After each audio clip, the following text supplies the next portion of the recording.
Just give everybody a minute to get all plugged in here.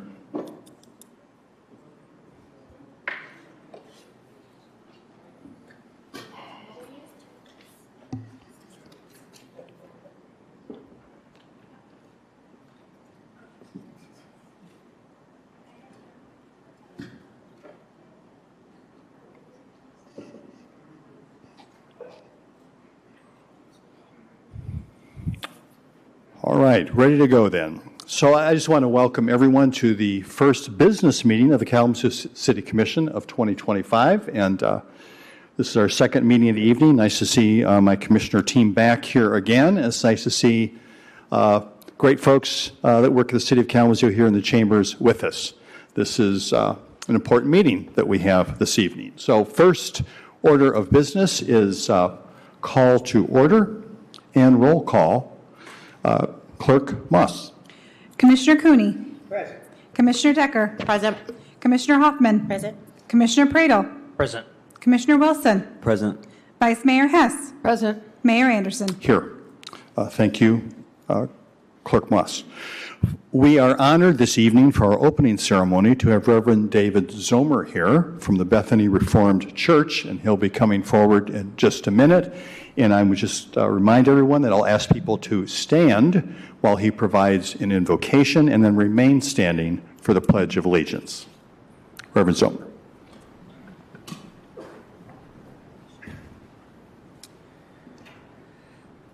Dear Lord, we gather here tonight to go about your business here in Kalamazoo.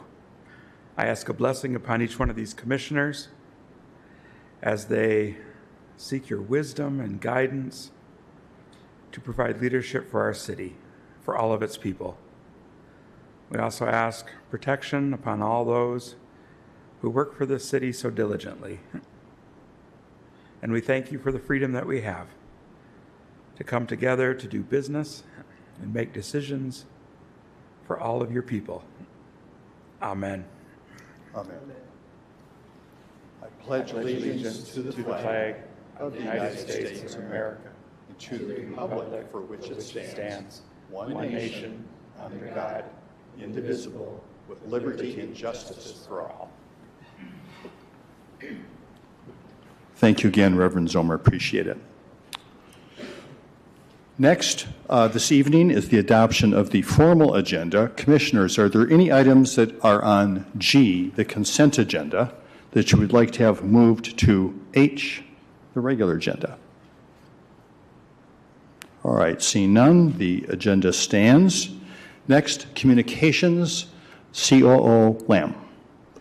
Thank you, Mayor. Just a couple things I want to highlight tonight. Monday, January 20th, we have the opportunity to commemorate the life of Dr. Martin Luther King Jr. by taking part of a day of service. This is an opportunity for us to put the legacy into action and find really helpful things, really needed things to do across the city. You can go to Griffin Place to get more information on how to sign up for the volunteering opportunities. Additionally, after the day of service, there's going to be a ceremony at Martin Luther King Jr. Memorial Park. This is right by the Metro Building, 507 North Rose Street. We'll meet at 3:45 and walk through the park before gathering at the ceremony. That's going to start at 4:15. We certainly invite as many people to come as possible. And then also as a reminder, because of the holiday, our next City Commission Committee of the Whole and Business meeting is going to be on January 27th. So it'll be the fourth Monday of the month, an off schedule for us, but this allows us to properly celebrate MLK Day. Also want to mention that we have the last opportunity for the Michigan Avenue Design Open House. This is an opportunity to be able to look at the two-way design that's being contemplated for Michigan Avenue. This is going to be Thursday, January 16th at 5:30 p.m. at the Kalamazoo Nonprofit Advocacy Coalition Building, 315 West Michigan. Opportunity to look at some initial concepts that have been put together based on input, provide additional input, and hear more about kind of how this project is going to roll out going forward. You can find more information on our website about this event, as well as all the things connected to the Streets for All. Also want to acknowledge we have Charles Montgomery. He's the acclaimed author of Happy City. He's coming to Kalamazoo Friday, January 31st at 7:30 p.m. at the Civic Theater right next door. This is an opportunity to come, a free event. It's open to the public to hear this author speak about how urban design can really make a difference in people's lives, how it can affect our happiness. to be able to hear how urban design can create healthier, happier, and more inclusive communities. There's also more information on the city's website for this event and all things related to Imagine Kalamazoo 2035. Lastly, I want to acknowledge that Kalamazoo Parks has winter programming starting soon. There are a lot of opportunities for programming. Despite the weather, they've found ways to maximize and put youth and adults into some fun and exciting situations. We got volleyball for young and middle schoolers. We've got archery, swim for success, and adult longsword classes. That I thought was a particularly interesting opportunity. So if you go to the Parks and Rec website, you'll see opportunities to sign up for those programs. That's all I have for tonight. Thank you, Mayor. Thank you so much, COO Lamb. I appreciate that. Next is an opportunity for public comments. So just as a reminder, you'll have 4 minutes for public comments. This is not an opportunity for dialogue, but an opportunity for you to provide any narrative about any topic that we like to the City Commission. Please come forward, state your name and whether you live in the city.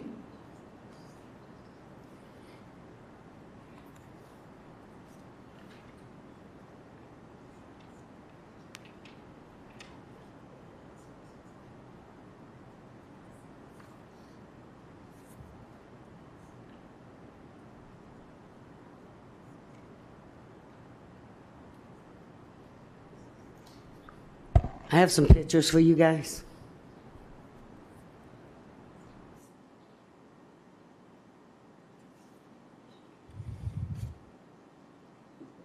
Going to show you the sewer backup we had in our basements on December 27th because the sewers aren't working right in our neighborhood. The other one is the wetlands behind my house and the natural watershed and how huge it is. And the other one is the only ones I ever see using the bike lanes. The turkeys on Burdick and Court Street. Hi, my name is Tina. I live in Kalamazoo. Been here all my life. Have owned my home for 38 years. For the last 7 years, I have came to these meetings. First Monday, third Monday of every month, asking you to do something about the flooding issues and the sewer backups in our neighborhood. Southtown neighborhood, the south side of town. I live in the Boa Kalamazoo, as James Baker calls us. And at every one of these meetings, I have asked over and over to fix the issues and save what natural green spaces we have left. There's only one left in my neighborhood, Lake to Stockbridge. Lift, and Mr. Anderson has had it on the destruction radar list for 7 years now. The Hawthorne projects could be built right over at the old DHS building and not flood the homeowners out any more than you already have. Like I said, the other places, the wetlands are really huge right now. The natural watershed is huge, meaning full of water. This green space needs to be left alone to help the people in the neighborhood from flooding. Being any worse, for we all know no one cares. And I don't think any of you are really aware of what our failing sewer system can handle. And like I said, on Friday, December 27th, we had a sewer backup, the whole neighborhood. Thank God my neighbor caught it early because we had city sewage coming in our basement through our drains. The city guy said he put a Band-Aid on it to fix the problem for now. It was all the way up to Bronson Hospital. Never got a call from the city for no one to clean the mess up or nothing. We got stuck doing it. A Band-Aid is does not fix the problems. You throw millions around at every meeting for stuff no one wants but your rich buddies. But you never use money to fix things. You never know how it feels mentally to deal with what you leave the residents to deal with, sewer backups, flooding. My mental health has been affected by living in a known now floodplain area that you never seem to have the money to fix anything that needs to be fixed. You never know how it affects a person. Living in a flood zone, worried about damage to my home every time it rains. Very concerned what's going to happen in the spring when everything thaws. This problem would never be any of your problems for your home. You live in the richer neighborhoods and not in the poorer neighborhoods. The city fixes things in the richer neighborhoods a heck of a lot faster. You waste money on all kinds of stuff, bike lanes. You waste money on all these big rich apartments that no one can afford to live in. Families living in the streets, sleeping in cars. I know some families who sleep in hallways of apartment buildings. And it scares the children because they're 2, 3, and 4 years old. Because that's the only place they have to live. because they can't afford apartments. It's cold out there. All you care about this is arena and your two-way streets and common traffic. You have your hands dipped in every project there is. For people who are freezing out there and you don't seem to care. Where's your heart? You're supposed to help people, fix problems, listen to the issues people bring before you. And all you do is sit there and roll your eyes like we are boring you or something. There is so much conflict of interest on all these boards. And you also need to bring back public call-ins. Because some people you make people have to get here and rush after working 2 jobs. Thank you. Next, please.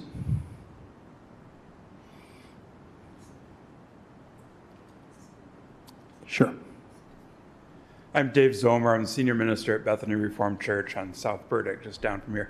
I wanted to thank each one of you for the opportunities that our church now has to serve the public. I started with the Pastors on Patrol program, and it has been an eye-opener to the challenges that there are living in this city and the joys.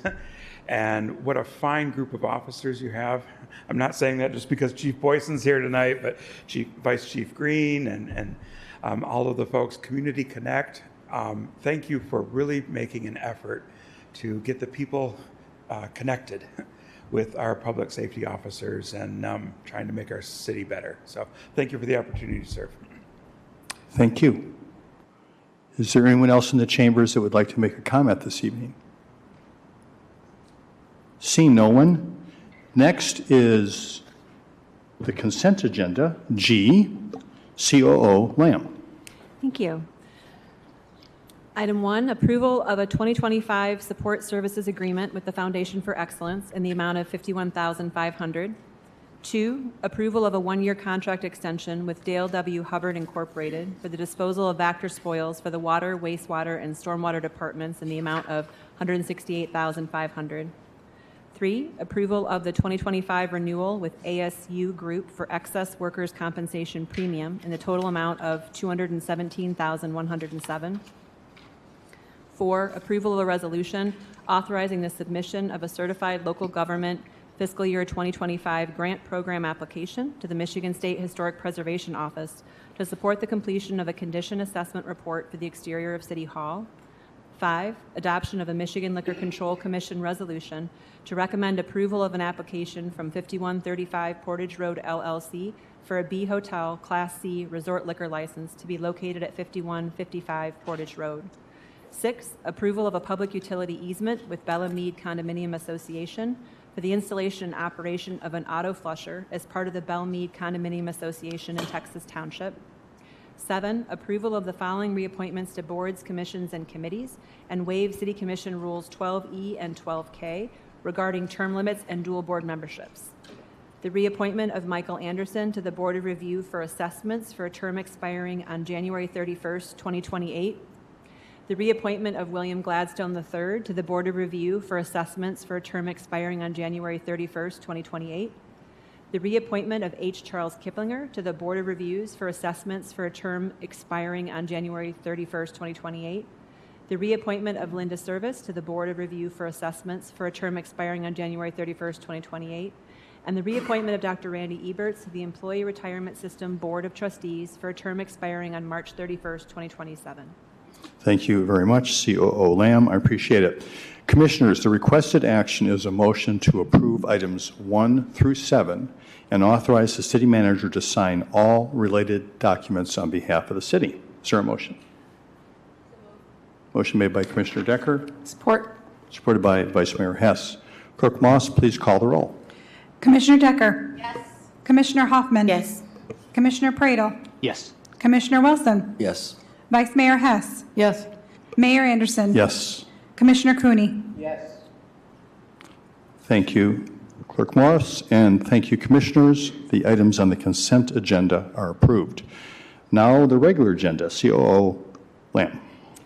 Item H1, approval of a 1-year extension of the contract with the Michigan Municipal Risk Management Authority through IBEX Insurance Agency for property and casualty insurance annual premium in an amount not to exceed $1,067,599. Any staff report on this item? Steve Azenzi is here just to give a brief overview on the item and can certainly answer any questions that you all might have. Okay. Welcome, Mr. Vicenzi. Good evening, Mayor, Vice Mayor, Commissioners. So this is just our annual renewal for our property and liability insurance. Every year we get the updated amounts in December and bring them forward in January for approval. This year, the total quote exceeded, just a little over $1 million. We do have a rebate coming, due to it's a municipal authority that pools their funds after their year of experience. They then determine if they can provide any kind of rebate. This year, our rebate is over $770,000. So kind of when you net that, we'll use that to net off our premium. So net premium of under $300,000 for the full year for all of our property and liability insurance. Thank you very much. Any questions for Steve Vicenzi at this time? All right, thank you. Seeing no questions, is there anybody here in the chambers who would like to comment on this item? It is item H1. Seeing no one, the recommended action is a motion to approve. Is there a motion? Motion made by Commissioner Hoffman. Support. Supported by Commissioner Pradel. Discussion, Commissioners? Seeing none, Clerk Moss, please call the roll. Commissioner Hoffman. Yes. Commissioner Pradel. Yes. Commissioner Wilson. Yes. Vice Mayor Hess. Yes. Mayor Anderson. Yes. Commissioner Cooney. Yes. Commissioner Decker. Thank you, Commissioners. The motion passes. Next on the agenda is item H2, COO Lamb. Approval of a sole source purchase with Ferguson to provide 2025 Neptune water meters in the amount of $2 million. Thank you. Any particular report on this item? We do have James Baker, our Public Services Director, here just to provide a very brief overview of the item before you today. Director Baker.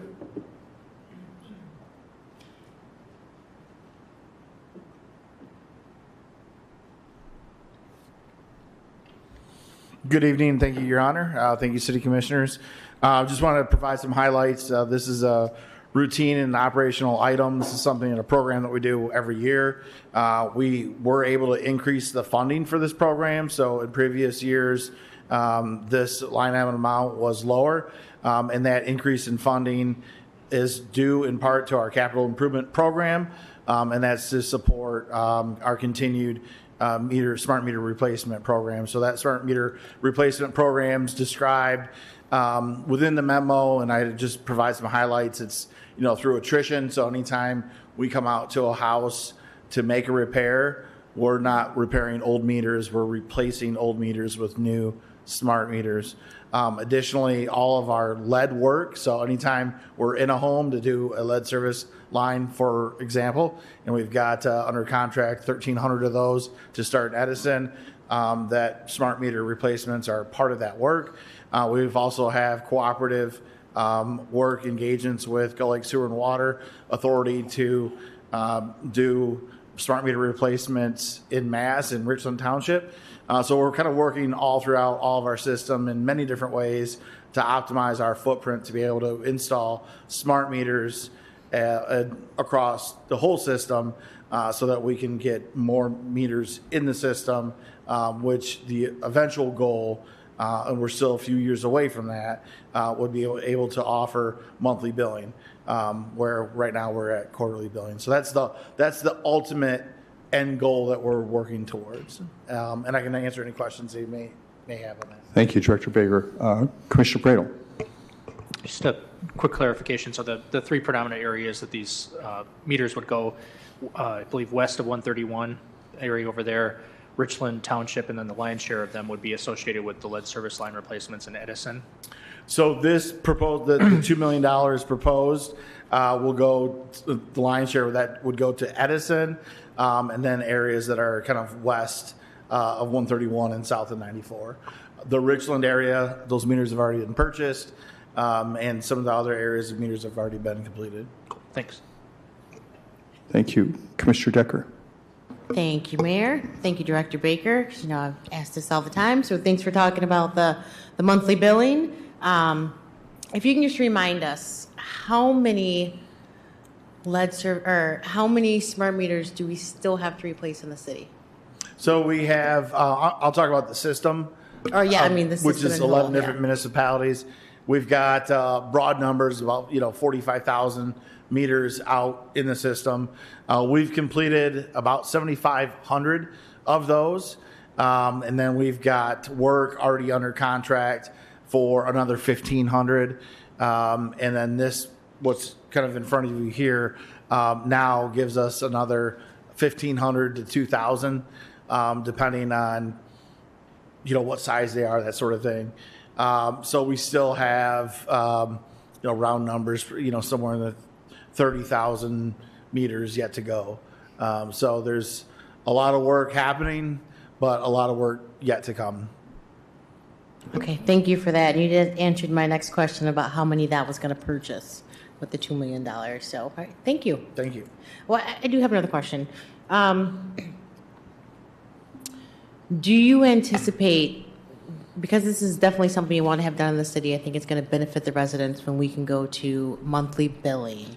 Have you seen a big increase in the cost of these over the past few years? The per unit cost of the smart meters have remained relatively static. So there have been increases in costs along with everything, but they haven't had any major cost increases. We're not seeing like a doubling of costs.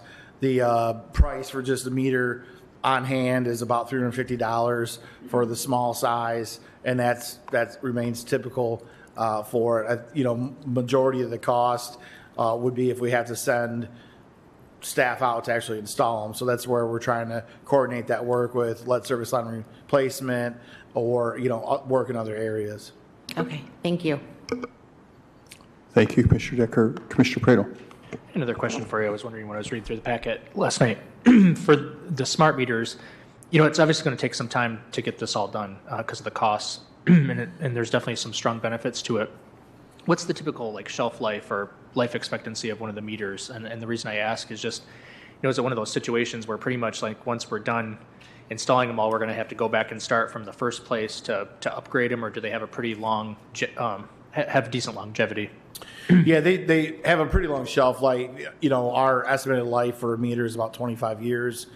That being said, most of the meters out in the system have already exceeded that life. So, we're out replacing now meters that are 35 and 40 years old.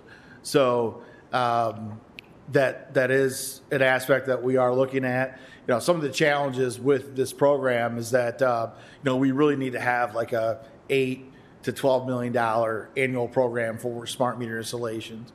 We had that about 5 years ago, 5 years out in the capital program. So we're hitting that date where we should be doing an $8 to $12 million annual smart meter replacement program.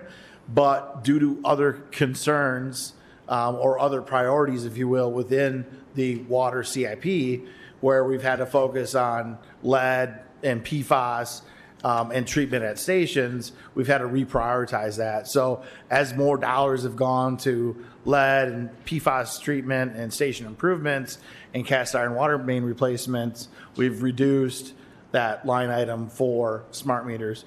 We're going to have to catch that back up likely here in the future, but that's something that we struggle with. When we still have cast iron main replacements that we have to complete, when we have station improvements or we're ordered by Eagle to complete, we've got lead service line replacement, again, ordered by Eagle and EPA. We're doing the have-to items first, and just in overall priorities, we don't have the funding to fully fund where we need to be with meters.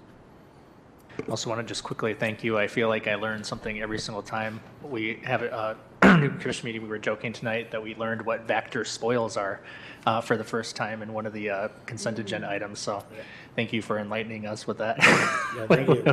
with that tonight. Thank you. Other questions?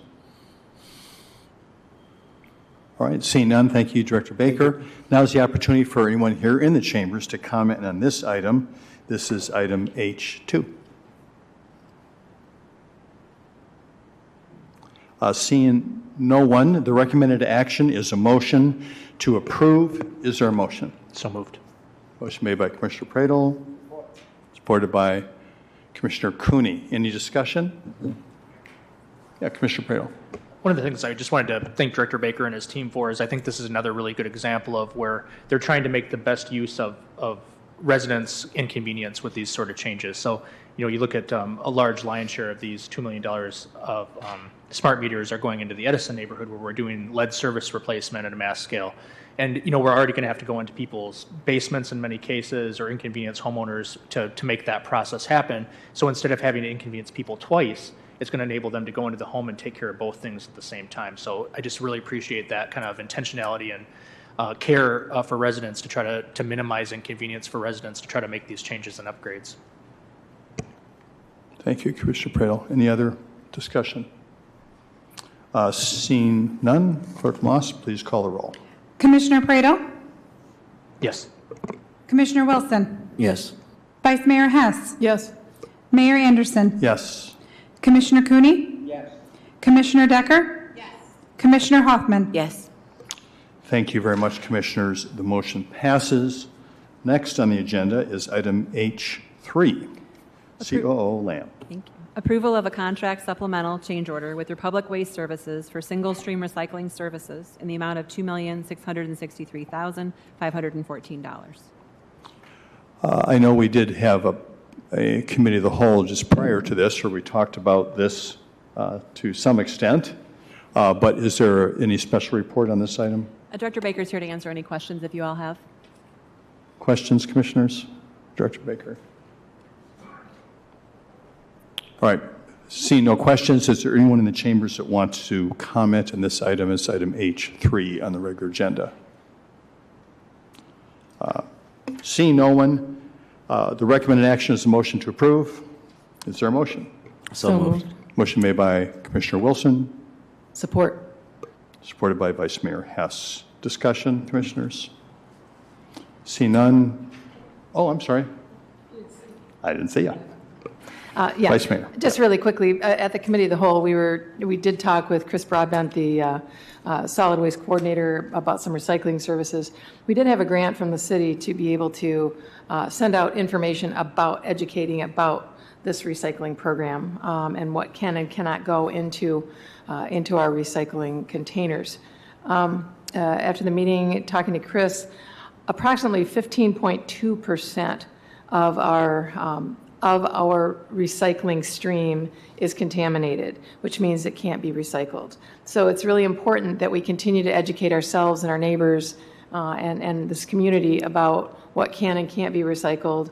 And if you need another place to recycle it, like your styrofoam, we have a place for that. So let's just keep educating each other on the recycling process, because this is huge. And and Chris did say that we're one of a few communities that actually do this, and I'm really grateful that the city has chosen to do this. So I'm certainly in favor. Thank you. Thank you, Vice Mayor Hess. Any more discussion? All right, seeing none, Clerk Moss, please call the roll. Commissioner Wilson? Yes. Vice Mayor Hess? Yes. Mayor Anderson? Yes. Commissioner Cooney? Yes. Commissioner Decker? Yes. Commissioner Hoffman? Yes. Commissioner Pradel? Yes. Thank you, Commissioners. The motion passes. Next on the agenda is item H4. Adoption of a resolution approving and adopting the annual appropriation for the year 2025, setting forth the number of mills to be levied, approving an interim appropriation for the year 2026, and establishing policies for the administration of the budget. There's several items here I'll read below. A, approval of a proposed fiscal year 2025 Brownfield Redevelopment Authority budget, approval of the 2025 Downtown Development Authority operating budget and the existing 2 mil DDA tax levy, approval of a 2025 Downtown Economic Growth Authority operating budget, approval of the proposed 2025 Economic Development Corporation budget as submitted by the EDC Board, approval of the 2025 Northside Cultural Business District Authority operating budget, approval of the proposed 2025 fee schedule for the Kalamazoo Municipal Golf Association, adoption of a resolution approving the 2025 fees for various permits, hearings, etc., within the Community Planning and Economic Development Department, adoption of a resolution to establish the Department of Parks and Recreation fees and charges for 2025, and adoption of a resolution to establish the City of Kalamazoo cemetery fees and charges for 2025. All right, lots of things all at once. So I see that we have Steve Vicenzi up here is going to make some comments on this. Certainly. As you're all aware, we've had several conversations about the 2025 budget. We've had an entire work session. We've had the public hearing. So certainly Steve can provide a brief overview just to familiarize people with what act we're taking tonight, and then certainly is available to answer any questions. Thank you. Welcome. Good evening. So just to pick up where Deputy City Manager Lamb left off, we've been working on this budget for a year. We started last February with a commissioner retreat. Even prior to that, we worked with community surveys and neighborhood meetings to help inform a lot of our budget priorities. Continuing on, back in September, we had a budget amendment to talk about ARPA and to approve the final plans for our ARPA plan. November, we came back and the budget was available on our website November 15th and available to the public and to you. December 9th, we had a budget work session to kind of go through a high-level overview of what's in the budget and what projects were included, and the amount of capital that is really in this budget. And then December 16th, we came back with a public hearing, and at that meeting, we did amend the budget proposal to include $500,000 for emergency shelter services.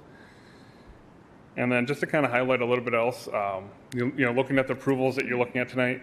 $388 million budget, $85 million general fund budget, which is balanced.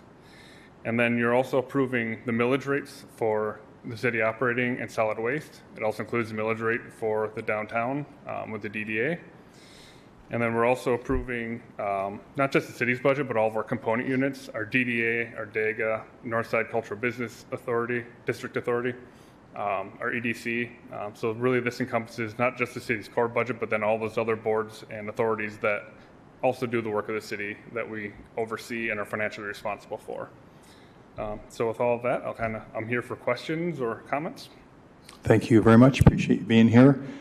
Questions at this time, commissioners? Commissioner Pradel. Sure. Steve, thanks for being here. Just had one question, if you wouldn't mind just sharing, the plans to maintain our fund balance over that 15% threshold, like your confidence in that, and what that percentage should settle at in the year to come. Yeah, just kind of looking at our 5-year plan in our budget book, we know that 2026 is a year where we anticipate a small deficit, and then returning to normal after that. We have a big bond payment that the last payment's in 2026. When that comes off, then we project to kind of stay, improve and go back to potentially a surplus to maintain that 15%. And, we really do plan on hitting that 15% in the long term. That's always our plan. Usually we're a little bit over, which is where I'd rather be than under, so. Sure. I would love to get your thoughts as well about, we just concluded, I guess just a week ago was the deadline to have all of the ARPA funds programmed. 2026 is our deadline to spend all those ARPA funds and have every dollar out the door that we can. I was just curious if you could just kind of share your thought process or how to make sure that we're making sure that each of those dollars are squeezed out before December 31st, 2026. When we see some of these, allocations of dollars to different organizations or different purposes using the ARPA funds, some of them are depending on those people to accomplish that by December 31st, 2026. And so, what do we do as we start getting closer to that and monitor and see if things maybe aren't completed as we wanted to, or you know what I mean? Yeah. So a majority of those types of contracts or sub-grants that we provided, we had due dates of either June or September of 26. That way, if something does happen, we have the ability to reprogram and spend the money. It'd have to be quick, at that time point. But there were a few, though, that we did extend through 12/31 that we had a little bit higher confidence that those projects would complete. So we have a little bit of flexibility there that if a project either isn't getting completed or comes in under budget, we'll have a little bit of time to readdress before the final due date. Does the excuse my ignorance if I don't know this, but if the item is allocated, it can be reprogrammed after that December 31st, 2024 deadline, as long as it's been initially programmed. Does that make sense? Correct. And the rules have been kind of changing frequently. You know, the general rule that we applied in reading the federal guidance was if an item is planned for housing, it would have to stay within the housing bucket. If it becomes reprogrammed, we won't want to take housing and then go do, you know, a park. But if an item's for parks, it would stay in the parks area. Okay, cool. Thank you. Thank you, Steve. Other questions on the budget? All right, thank you so much. Appreciate being here. And I think one of the reasons there are not a lot of questions is that we have been over this. We've spent hours and hours going through this budget and had it since 1st of December in our hands. So I appreciate all that effort. Just a couple, I guess, statements I was going to make about this. This is a very, very large budget. It's vastly bigger than previous year's budget. But just a reminder, when I look at what's driving increase here, it's not spending, in my estimation, it's investment. So a lot of this is capital, which means you're taking a dollar and you're turning it into a brand new piece of water infrastructure under the ground, that sort of thing. So the value is staying in the community. It's not being spent away. It's being invested in the community, in a system that we are really all own together. So I appreciate that effort. I remember budgets years and years ago where we had no money almost for capital investment in our budget in all kinds of ways, and that included things like water, wastewater, and regular infrastructure. So we're in a situation now, we're getting to make that investment now, which is going to be investment that's going to benefit all those who live in Kalamazoo area for, decades and decades. So I appreciate all that effort. Anyone here in the chambers would like to comment on this item? It's our budget. It's item H4. Seeing no one, Commissioners, the recommended action is the motion to adopt the annual appropriation resolution and approve the component unit budgets and fee schedules. Is there a motion? So moved. Motion made by Commissioner Pradel. All right. Supported by Commissioner Decker. Any other discussion? Commissioner Pradel. I think the irony often is that in all the years I've been on commission, including the 1 year that I observed for a full year before I ran for commission, this has somewhat ironically been the lowest attended meeting of all of our meetings, which I think is astonishing because I think this may be their largest budget in the city's history, if I'm not mistaken. But I think there's some important, just notable things to note about this budget. So when you remove $110 million of this, which is predominantly from the Drinking Water State Revolving Fund, so the things for those capital improvements, when you remove that, there's actually a 3% decrease in the previous year's budget. So just to put that in perspective, when you see this massive number and you think about it. But the other thing that this note I remember from the presentation of the Committee of the Whole was, how many communities can say that they're increasing this level of services and amenities to their citizens, but yet they are seeing lower taxes due to investment from having a foundation for excellence? I mean, it's wild if you think about it. And on top of that, I think the thing that's particularly impressive about this budget is all these millions of dollars that you see for investment and capital improvements. So many of these are opportunities that are just these once and multi-generation opportunities where effectively our community is receiving money to invest into these projects that otherwise would be on the backs of all of us as citizens at some point. And at some point, it would have been a catastrophic need. And so just want to thank the team for all their hard work and creativity to make this happen and continue for the city team to push for these grant opportunities while they exist and maximize those opportunities, because even though there's a lot of short-term pain for the community, I think we as a community are going to see ourselves be significantly stronger than our peer urban core communities 10 years from now because of these levels of investment. So thank you. Appreciate your comments. Commissioner Pradel, any other discussion? Yes, Commissioner Cooney. Thank you, Mayor. When I look at this budget, I think about the first budget I looked at as a city commissioner 28 years ago. And I raised my hand and I said, I think we should put more money in here for the poor. And somebody turned to me and said, "We don't do that. The county does that." Well, we're doing it now. I'm so impressed with the different programs that we have in here that are going to support low-income people, people that are experiencing homelessness, some money in there for childcare, some money in there for RX kids, some money for housing that we didn't have in there before, all these different things. It's not enough. We will never have a completely safe city. We will never have a city where everyone thrives until we eliminate poverty. But I think we're doing what we can, and we have to do more. But I think next week we're going to be celebrating, 2 weeks from today, Martin Luther King's birthday. And the last, on April the 4th, 1967, when he gave a speech against the Vietnam War, he talked about what our society should be about. And what our society should be about should be creating a society where everyone can thrive. And I think we make some important steps towards that in this budget. Appreciate that very much, Commissioner Cooney. Any other discussion? Seeing none, Clerk Moss, please call the roll. Vice Mayor Hess. Yes. Mayor Anderson. Yes. Commissioner Cooney. Yes. Commissioner Decker. Yes. Commissioner Hoffman. Yes. Commissioner Pradle. Yes. Commissioner Wilson. Yes. Thank you very much. Commissioners, the motion passes. Next on the agenda is item H5, COO Lamb. Approval of the annual agreement between the Kalamazoo Foundation for Excellence, FFE, and the City of Kalamazoo. Appreciate that. I see our director of FFE is here. Are there questions? Is there a report? No formal report. We've got Steve Assenzi as well as FFE Executive Director Steve Brown here available for questions if you have them. Okay. Any questions, commissioners?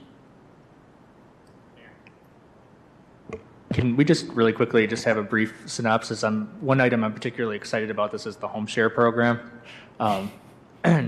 There's some dollars in that for, I was wondering if somebody would be willing to just kind of speak to that really quick, because I think that's a really big deal. I know Toby is here in the audience tonight, and Toby's been very integral to that work as well. I can certainly start, and you can fill in details if needed. So we talk a lot about how the conversation around the 2025 budget really begins in the retreat the following, the previous year. So if you remember in February of 24, we had some very passionate community members, including Toby, really continue to remind us that there are some innovative models across the country to help look at addressing the issue of housing shortages.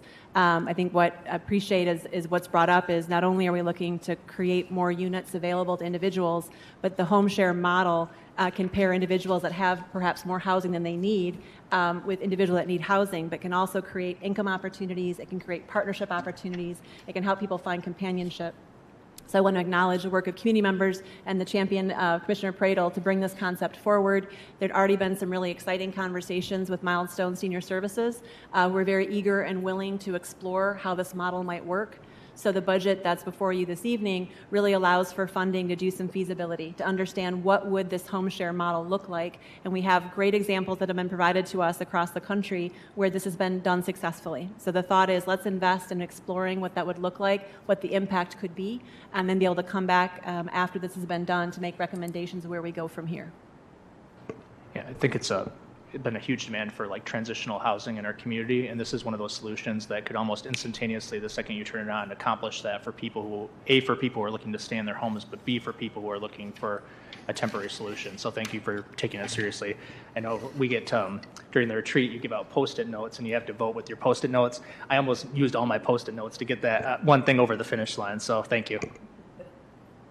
Thank you, Commissioner Pradle.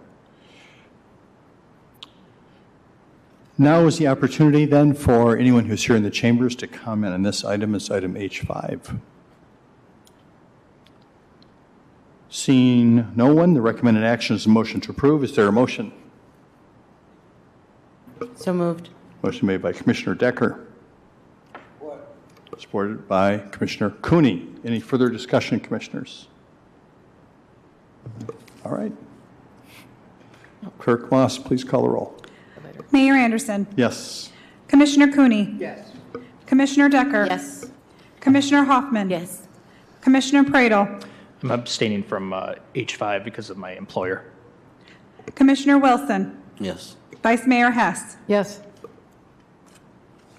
Thank you, Commissioners. The motion passes. Next, reports and legislation. COO Lamb. Thank you. Just want to start by thanking our CFO, Steve Vicenzi, our budget manager, Stephanie Redant, our senior leadership team, and all of the individuals that were involved in developing and finalizing this 2025 budget. It's often said, budget isn't just about numbers. It's a reflection of our priorities and our values. As Commissioner Cooney so eloquently pointed out, I think this budget really does reflect our shared priorities. It reflects the services that we understand our community wants and needs and gives us the opportunity to do that. Interestingly, now is where we take a deep breath, and not only do we have to march forth and make the 2025 budget happen, we have to bring it to life, we also have to start thinking about the 2026 budget. So I appreciate that our team, although this is a culmination at the end of the year, it never stops. But what I appreciate about the people I have the opportunity to work with is the passion behind it. It isn't about crunching numbers. It isn't about just getting it done. It's about doing it in a way that sets up the direction and priorities you all have set, allowing us to activate that and bring it forward to our community. So I appreciate your support tonight in approving the budget. I appreciate the staff support in making it happen. We buckle up when we get ready for another ride for 26, so thank you for that. Also wanted just to provide an update at our national community survey that we do every 2 years is about to kick off. We're very excited about launching this because it will provide us with some valuable information to help inform Imagine Kalamazoo 2035. So what that looks like, this National Community Survey gives us an opportunity to benchmark ourselves against other cities. Because we've done it every year for past several years, it also allows us to benchmark the trends against ourselves. Where are we falling short? Where are we improving? What this will look like is a random sample of 3,000 households. We'll get a postcard in the mail letting them know they've been selected for the survey. They have an opportunity to both do it online, and if not, they'll be followed up with actually a pre-postage survey that can be done by hand. We ask that all results come back to us by mid-February. Certainly we'll be asking people to follow the instructions that they'll be receiving. And then we'll also do a general community survey out through the internet that can help us kind of understand and kind of expand our reach. But part of why we go through this is the POLCO, which administers the survey, gives us a statistically significant sample that helps us understand where our community is at. Certainly we have great conversation on a Monday night, but we also want to go across the community to be able to understand where our community is at. So more information to come on that. We've got a press release that went out. Information will be going out to the households that were selected. And then certainly in March, when we have the results of the survey, as well as when we have an opportunity for more online surveys to be done, we'll bring that information forward. And that's all I have for you tonight. Thank you so much. Now we are at the point 4, Commissioner comments. Are there any commissioners that want to make comments this evening? Anybody like to start? Vice Mayor Hess. Sure, I'll go. Hey, how about those Lions? Okay. Just a little smile for the evening. It's something that unites our state and our region, and we're really happy for them having languished in the basement for such a long time, and it's nice to see them moving forward as a team. And I want to say that I believe that that's what we do here in the city, is that we work together as a team for the greater good of everyone here in this community. Hey, I got a parking ticket on the mall a while ago, and I went to pay it, and she couldn't have been nicer. And she said, one of my friends said, "Hey, do you know whose car that is that you're putting the ticket on?" That's the vice mayor. And the person that was giving the ticket said, "Well, she voted for it. She should know." And so I'm just saying, I know, being humble, and absolutely I should. I went overtime. So I paid it knowing where that money goes. And I hope people understand that while the parking system is growing and moving and shifting and changing, that it's up to us to understand why. It is like the water fund and enterprise fund. It has to be funded with money and money that people pay to park. And if you don't pay to park, then the fine is greater than the fee to park. So just so you know, they were very helpful and very wonderful there at the parking office. And I'm grateful to them for being here and for serving our community. Just a few other things. Commissioner Cooney, I appreciate the history from 28 years ago and where our budget was. I also believe in addition to money toward these issues of poverty and unhoused and all of the challenges that we face as a city, it will take our hearts. It will take our compassion. It will take our volunteerism. It will take our time and our collective wisdom as a community to face these problems. It won't just be money. It's all of us together, just like the Lions. There is on January 19th, the Martin Luther King and Northside Ministerial Alliance celebration for Martin Luther King Day at 4 p.m. at Mount Zion. And the theme is Love Thy Neighbor. And I do hope to see our community there. Thank you. Thank you, Vice Mayor Hess. Other commissioners? Commissioner Decker. Thank you, Mayor. I just kind of want to echo what Vice Mayor Hess said when it talks about really it is a village that's going to help people within our city. I do want to give a shout out to our team that spent hours and days and months working on our budget and getting it to us a couple weeks earlier. So thank you guys for that. Appreciate that. Chief Boyson, I want to get a shout out to you and your team, especially the individuals that work at the Parkview station. You know, it seems like my circle seems to have a lot of activity lately, especially with our elderly. So every time they come there, I usually show up right at this gentleman's house too. And I just want to say the support and the care that they give these individuals in their time of need. Thank you for that. I noticed that. And so this past weekend on Sunday, the last commission we had Margie Deonda come here with Dano, and they talked about their coat drive that they did. So I went and did that. That's the second year that I've done their coat drive. It's the 8th year that they've done it, and it's so good to be out there. I took my son out there. He took his friend, and to me, that's me kind of getting them into the world that a lot of other people live in. And there was one gentleman there. It was the first time that they had come, and I'd met him before. And he was there with his dad. His dad brought him along. He goes to college now. And that made such a big impact on him still at that age that he's like, well, what can I do? How can I come back and help? How can I bring some money to this organization? What they do is they give out coats and chili and gloves and blankets and anything that they have. So really, I think getting our youth out there, it really does open up their eyes to things that they're not used to seeing every day if they're not in specific environments. So I was glad to be able to open them up to that. 2025, here we come. I hope you guys set all your New Year's resolutions on January 2nd, the day after. And I look forward to working with you guys and to see what else we can accomplish within the city as we move forward. Thank you, Commissioner Decker. Other comments? Yes, Commissioner Cooney. I want to join in thanking Chief Boyson and his team for keeping our city more safe, for the reduction in murders, the reduction in gun violence in the city, and this doesn't just happen. This takes strong planning and really dedicated work, and it's paying off. So thank you so much, and everything that your crew is doing. They're doing a great job. Thank you, Commissioner Cooney. Commissioner Pradel.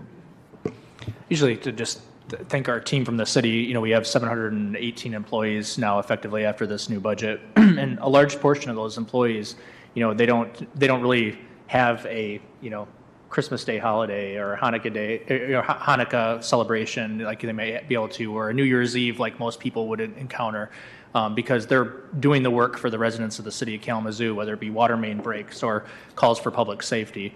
I had a member of my team have an incident over break where they thought they had a carbon monoxide leak, which reminded me that, once a year I want to try to also make a reminder to folks out there that, if you're listening, you are not immune, no matter who you are, how wealthy you are, from carbon monoxide leaks in your home. In fact, over the holidays, there was a former celebrity that died with a carbon monoxide leak. It was in the news, and so, please, if you have a home and you don't have carbon monoxide detectors, it is a very worthwhile investment to make sure that you have one on every single floor, and that you make sure that you check those and replace the batteries every single year. My family 2 years ago, right around the same time, did have a significant carbon monoxide leak. Public safety did come out and basically inspect our house and realize that the alarms start going off at about 72 parts per million or billion or whatever the rating is, and ours was like well over 100 at the top of our stairs when they came into our house. And so please take that seriously. Check your carbon monoxide detectors, your smoke detectors in your home. Make sure you have them. Make sure you replace them. There are other community resources out there that can help you get those if needed, but critically important. I just had a reminder, again, I had a staff member who over the holidays, public safety responded to it, and it didn't end up being a big issue, but thank God that she called to just double check, because you never know when you could make a mistake and then not wake up the next day. So thank you to our team. Make sure to check those smoke detectors, carbon monoxide detectors. Thank you, Commissioner Prado.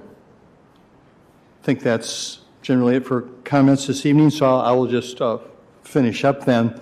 First thing I want to do is I want to thank my colleagues here out on the dais.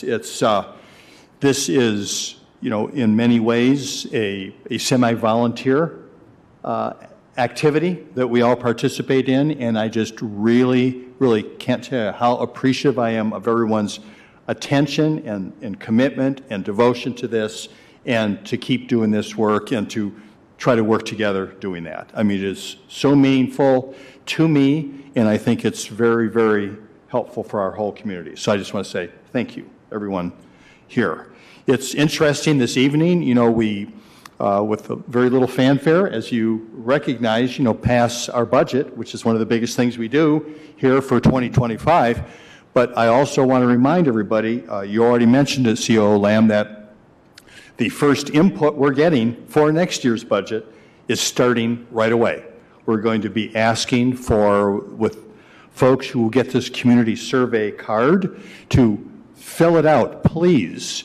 That is one component of input that really is part of the foundation for building a budget at the city level. So please take that seriously. We do look at the results of that community survey, and that's a very, very important tool.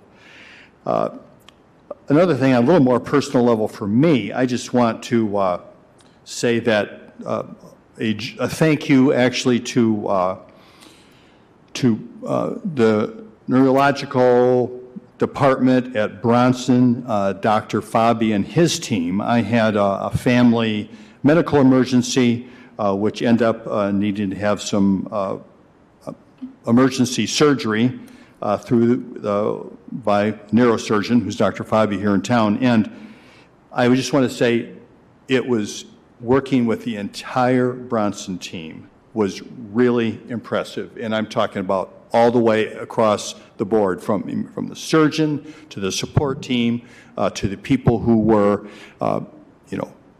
taking care of folks in the hospital, and I was spending a fair amount of time there in Bronson. So I just want to say, I know we've got two great healthcare institutions in Kalamazoo. My recent experience was with Bronson, and I just want to just say to all the Bronson team, thank you so very much.